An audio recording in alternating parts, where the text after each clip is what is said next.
that it's all over. João Almeida, superb effort.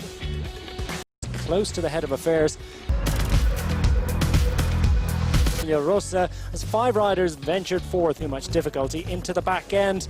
3.7 kilometre climb to conclude. Geraint Thomas, a crash victim early on, was distant, continued to suffer on the approach to that final time.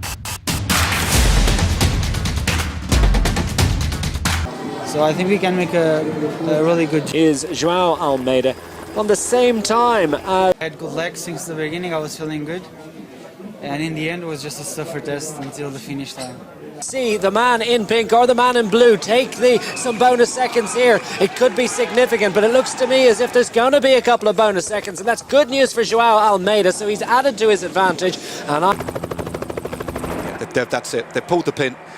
They're going to have to lead out first. Sagan goes for glory. Sagan in the dark colours of Bora Hansgrohe. It's the French national champion Tamari. Surely not going to get over him. Here comes Ballerini. Who's going to throw the ball? Group, the lead group on the wheel of João Almeida, thereabouts, and within 2 seconds of the overall race lead, 39 seconds behind Bilbao and the rest. He's pretty cool, calm and collected, seems... Wants to see something else. Sagan has gone on the attack. That he's told us that he's a pretty good sprinter from a small group. He saved some energy for the fight, and this could extend his advantage. He's surely going to get some seconds there on the run to the line. Didn't quite get it. Conrad. And that's Patrick Conrad, who's managed to take it at 48 seconds. Harm van Houke. Good day. In the end, I had good legs, and I wanted to sprint because I also to the finish.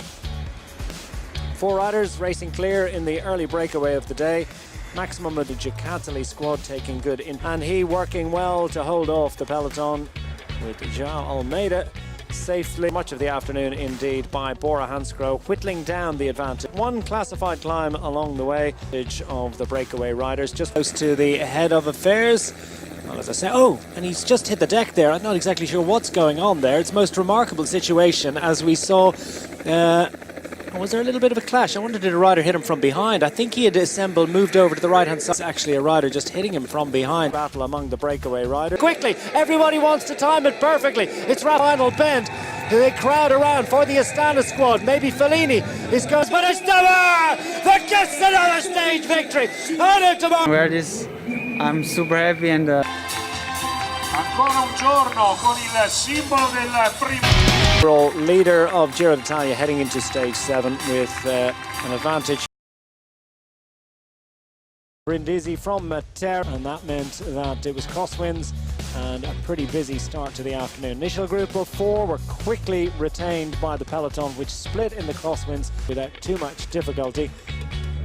It was Frapporti and Peyo, the most aggressive riders. Race leaders team, DeConing Quickstep. We mentioned them at the outset that they... Gussie got no shelter at all. Overall race leader João Almeida safely in there, and I suspect the entire DeConing Quickstep squad are the GC contenders. The teams started to wind it up through and into the and with his Groupama FDJ squad close to the head of affairs into the final straight. He's all busy trying to get his wheel. Peter Sagan managed to pick up the Frenchman in the run. Victory of the week as João Almeida stays in the... Scary, especially in the final.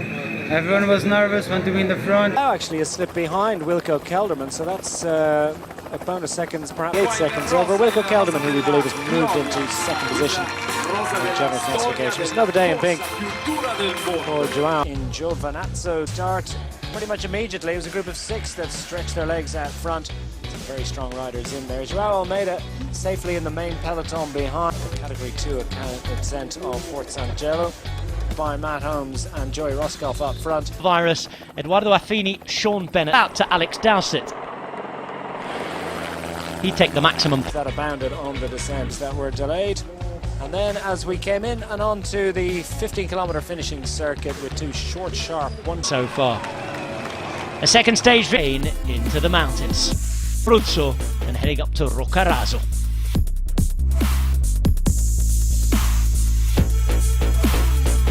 Of altitude gain on the second. And the riders up front in the early days, a total of 8 riders. Franchini, Eduardo Sepulveda and Michael Bjerg opening up an advantage of over times along the way. Giovanni Visconti taking the the top points on offer at the first two climbs of the day. Bjerg managing to recover from a little. Meanwhile, up front, Bjerg and friends continued to press home their advantage. Kylian Franchini feeling the heat on a day when all the riders detached himself in the company of Ruben Guerrero of VF Pro Cycling. Those two would contest stage honours.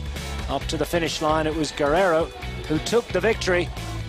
Almeida still in pink, now with a 30-second lead.